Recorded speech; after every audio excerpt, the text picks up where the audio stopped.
karag, welcome back to my vlog. Isang maulan na umaga sa inyong lahat mula dito sa Lasak City. At ito na nga mga karag, ang maulan ng mga pasabog na trending na balita na pinag-uusapan ng mga active na mga chismosa sa social media na kung saan pinaghandaan ko talaga itong mga karag. Kita nyo naman sa minupusal pa outfit namin ni karag. Ginuka lang akong anak. Mother like daughter, daughter like mother. O, tingnan mo. Gitulog na yun siya. Ito talaga yung ano na hindi siya chismosa.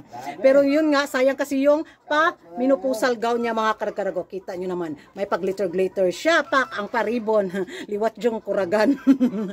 So eto na nga, kahapon talagang trending si Krishna mga karag-karag dahil nga sa kanyang official statement na pinost sa kanyang social media account na kung saan nag-resign na siya bilang pambato ng Pilipinas sa Miss Charm. Sa tagal-tagal naman kasi ng Miss Charm pageant, oy, wala naman, iguang na lang siguro si Krishna pinaabot kung hindi siya lalaban ba, kung hindi siya mag-resign bitaw.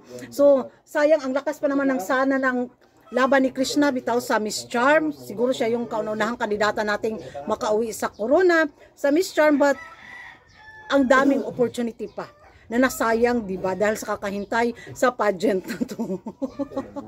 Kitulog naman ni siya. Tulog na, baby. Gitulog man ka. Mura makagdabilar. Namayli kagabi eh. Namayli kagabi eh. Ha? Magtabi sa ta. Magchika. Kasamahan mo muna si mami, ha? So marami mga beauty pageant na chismosa sa social media mga karag-karag ang natuwa sa naging desisyon ni Krishna sa kanyang pag-resign bilang pambato natin sa Miss Charm. Deserve daw na mag-resign ni Krishna ba? Sa ganda ba naman daw ni Krishna kung sasayangin lang daw yung buwan, taon sa kakahintay sa pageant na to, kung kailan siya lalaban, why not kukunat kung may magbubukas daw ng pintuan sa journey ni Krishna sa beauty pageant. Ang sarap niya kasing ilaban sa international pageant mga karag-karag, sa ganda at sa tindig at sa sexy, di ba? Laban kaayo, oy. So usap-usapan nga nila na baka daw sasali si Krishna sa Miss World Philippines, or ito yung interesting na pinupost talaga nila na sana daw sa Miss Grand International pageant sa Sabak si Krishna. Ha? Bakit sa Miss Grand? Napaka-question din ako, bakit sa Miss Grand? Well, pwede naman si Krishna ilaban sa Miss Grand, pero sa Miss Grand mo laban si Krishna mga karag-karag. Anong gagawin natin? Magpapauto na naman kami kay Uncle Karag nito. Tapos gagamitin na naman tayo mga Pilipino na para mapag-ingay yung pageant niya. Tapos sasabihin niyang, Philippine, next time you win. Ano ba, gas-gas na linya na yun mga karag-karag. Yung pinaasa niya yung Pilipinas sa Golden Crown na pinagkait niya. Unfair ka ayo no. Unsa may kasulti nimo? Ha ka lang. Ningon siya na, unsa naman ni akong mami, mura naman ni nabuang. Tumama yung mga kumakalat ngayon mga karag-karag na mga pati na kung saan baka daw biglang balik loob tayo. Hala ka, baka sa Miss Grand nga ito sasali si Krishna mga karag-karag. Agoy, si Uncle, tiba na naman nito. Wala na naman. Kung sakaling sasabak na si Krishna sa Miss Grand Philippines 2024 or reappoint siya, ay nako, baka mag-ingay na naman ang pageant ni Uncle. In fairness naman kasi, sa ganda ba naman ni Krishna, di ba?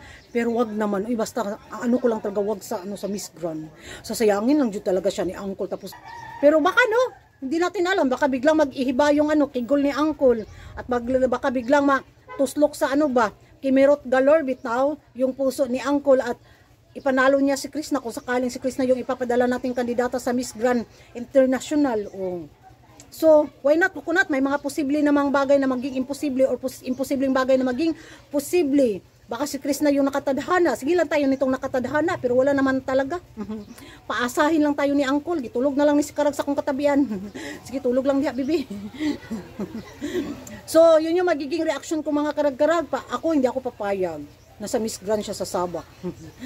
Pero marami din talagang nagpupusa sa kanya na sa Miss Grand. Wala bang ibang pageant na pwede siyang lumaban na masasabi natin, ay, dito ka Krishna nababagay. Miss Grand talaga.